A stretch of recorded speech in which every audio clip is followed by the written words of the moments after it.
Right bundle branch और left bundle branch, ठीक है। अब क्या होता है, ऐसे नोड को बोलते हैं पेसमेकर। क्या बोलते हैं? पेसमेकर। क्या बोलते हैं? पेसमेकर होती है हमारी ऐसे नोड से जाएगा एबी नोड में। ये क्या है? इंटर क्या है? क्या है? Internodal fibre. क्या है? Internodal fibre. SA node AV node, bundle of piece, right bundle branch, left bundle branch, ठीक है। अब ये कम्युनिकेट करते हैं, ये फाइबर्स, ये सारा करंट है।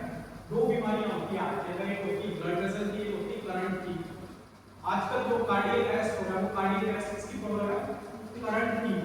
और जो हार्ट अटैक होता है वो ब्लड वेसल की प्रॉब्लम है, जो मैंने आपको डायग्राम बना के ये बताया था। Right coronary artery,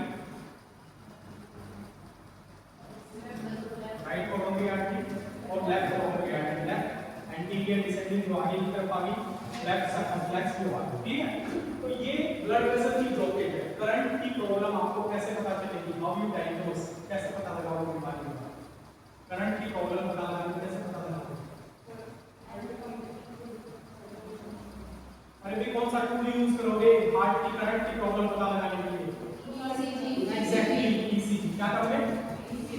ECG. Clear. और ब्लड वेसल की प्रॉब्लम पता लगाने के लिए क्या करोगे? सी मतलब कोरोनरी, ए मतलब एंजियो, जी मतलब ग्राफ। ग्राफ बना के देंगे।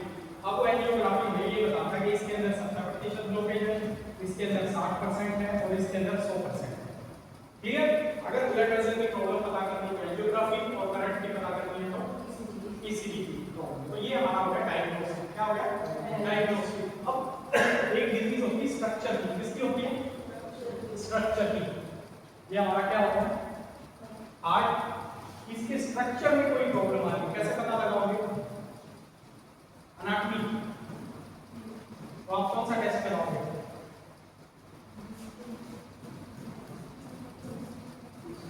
नहीं, ईसीजी है करंट के लिए, और एंजियोग्राफी है वेसल के लिए, और थर्ड स्ट्रक्चर के लिए क्या कराओगे? अरे बहुत सुना हुआ आपने।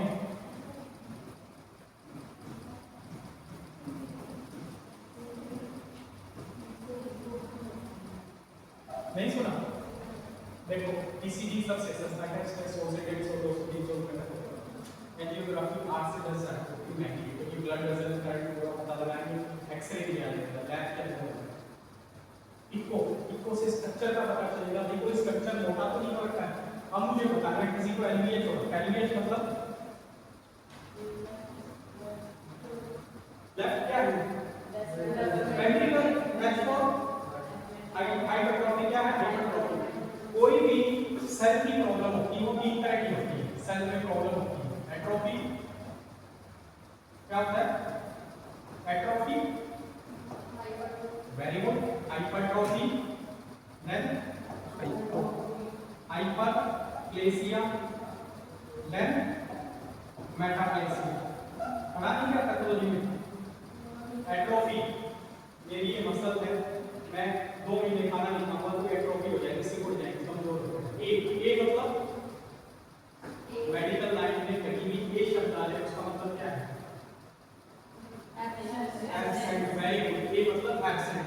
ट्रोफिक। ट्रोफिक मतलब क्या है? ट्रोफिक शब्द का मतलब क्या है? न्यूट्रिशन, खाना पीना। एट्रोफी, खाना ही नहीं मिला, कमजोर हो गया। हाइपरट्रोफी, खाना इतना ज्यादा बन गया, क्या? हाइपरट्रोफी हो गया, ठीक है।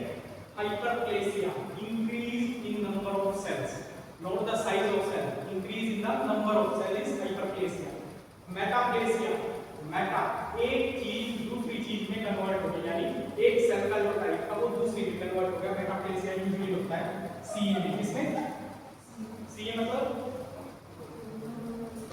Cancer, carcinoma. सीए शब्द जो में आ रहे हैं वहां बोलते हैं कार्सिनोमा।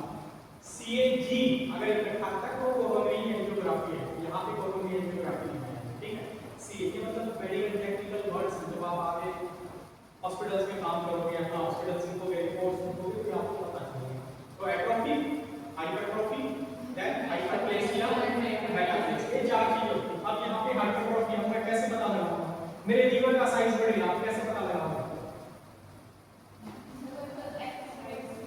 हाँ कैसे?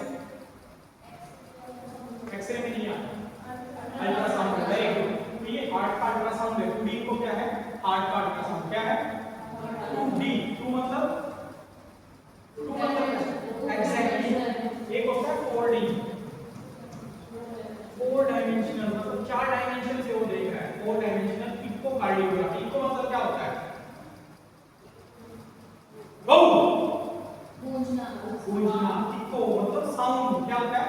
साउंड। ये साउंड वेव टच करती है हार्ट को और वापस रिफ्लेक्ट होती है पेपर पे। उसको हम क्या बोलते हैं? इको।